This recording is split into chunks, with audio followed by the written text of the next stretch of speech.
అదే RTV app వార్తల్ని క్షణాల్లో చదివే అవకాశం ఉంటుంది. ఒక న్యూస్ పేపర్, ఒక టెలివిజన్ ఛానల్ మీ చేతుల్లో ఎప్పుడూ ఉంటాయి. ధాన్యం కొనుగోలు ముమ్మరం చేసింది. ధాన్యం కొనుగోలు సెంటర్ వద్ద ఉన్న మన నిజామాబాద్ జిల్లా ఇందల్వాయి మండలం గన్నారం శివారు ప్రాంతంలో ఉన్న రైతులు కొనుగోలు కేంద్రాల వద్ద ధాన్యం ఆరబోసిన పరిస్థితి. గత 20-30 రోజుల నుంచి కూడా వరి కోతలు ప్రారంభమయ్యాయి. దీపావళి తర్వాత వరి కోతలు ముమ్మరమయ్యాయి. దానికి సంబంధించి వరి ధాన్యాన్ని కూడా కళ్ళాల్లో ఆరబెట్టి మేచర్ వచ్చిన తర్వాతనే ధాన్యం కొనుగోలు చేస్తుంది ప్రభుత్వం. దీనికి అందరికి సంబంధించి కొంతమంది రైతులైతే ఇక్కడ ధాన్యాన్ని ఆరబెట్టి ధాన్యం పోయిందా లేదా అనే అంశం రైతులైతే అడుగుదాం. ఇక్కడ చెప్పండి, మీరు ధాన్యం ఎన్ని ఎకరాలు ఇస్తారు? వరి 2 బిగాలు. ఎన్ని వచ్చినాయి? ఎన్ని వచ్చాయి అంటే సన్నపాట్లు నా పట్టపట్టు చేసుకున్నా.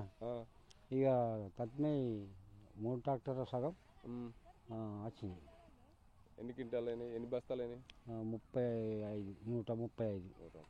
జోకిండ్రా? జోకిరి కాట అయినాయి. రాత్రి లారీ ఎక్కినాయి. ఇప్పుడు అబాలి పైసలు కాగితాలు ఇవ్వాలి. అంటే ఎట్లా ఒక బస్తా ఎంత జోకిరు? 41.5. 41 అంటే కిలోన్నర కడతానా? కడతానా అది ఏంది మాకు తెలియదు. ఇప్పుడు కడతా విషయం ఏమైనా చెప్పిరా మీకు? కడతా అక్కడ మళ్ళీ ఎంత తీస్తారు? ఇప్పుడు ఒక బస్తా 41.5 పెడుతున్నారు. మళ్ళీ అక్కడ పోయి తీస్తారు.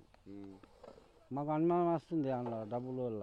మేము నిర్ణయం చూసినాం కదా, పోయిన ఏసంగి చూసినాం.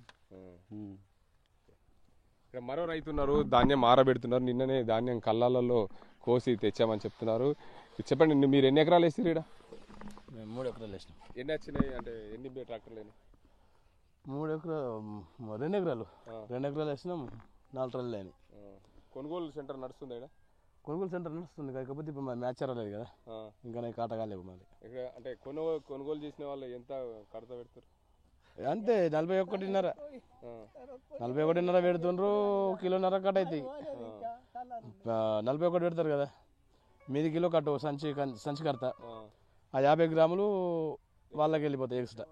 50 గ్రాములు? అవును, 500 గ్రాములు. అంటే ఇప్పుడు పోయిన వాళ్ళకి డబ్బులు వస్తున్నాయని ఎప్పుడైనా చెప్పారా? వాళ్ళని చెప్తారా? ఏవి ధాన్యం పోయిన దానికి? ఇక ఇప్పటికైతే పల్లెవు. ఇప్పటికి వాళ్ళే ఇప్పటికి వడ్లు పోయినాయి చూడు. ఆ వడ్లు పోయిన వాళ్ళకి ఇప్పటికైతే డబ్బులు పల్లెవు. నాకు తెలిసి పల్లె కావచ్చు అనుకుంటున్నా. కానీ ఫస్ట్ బోనస్ ఇస్తామన్నారా? ఇస్తామని చెప్పారు. కాకపోతే ఇంకా సన్నబడ్లు స్టార్ట్ అయ్యి 2 రోజులు 3 రోజులే. అవి మొదలుగా కాట ఆపేసేసారు. మొన్న జోకారు. ఇంకా ఇవి పైసలు పడకుండా వచ్చు అనుకుంటా. ఇక్కడ మరో రైతు ఉన్నారు. చెప్పండి, నువ్వు ఎన్ని ఎకరాలు వేసినావు? నేను 4 ఎకరాలు వేసిన. కోసినావా? కోసిన. ఎన్ని ట్రాక్టర్లు అయినాయి? 4 ట్రాక్టర్లు అయినాయి. ఇంకా కొంత కోసేది ఉన్నది. ఇంతకుముందు 2 అయినాయి దొడ్డర్లు. దొడ్డర్లు అమ్మినావా? అమ్మలే ఉన్నాయి. మొత్తానికి చూడొచ్చు, రైతులైతే ధాన్యం కొనుగోలు సెంటర్ వద్ద ధాన్యం కొనుగోలు చేశాము.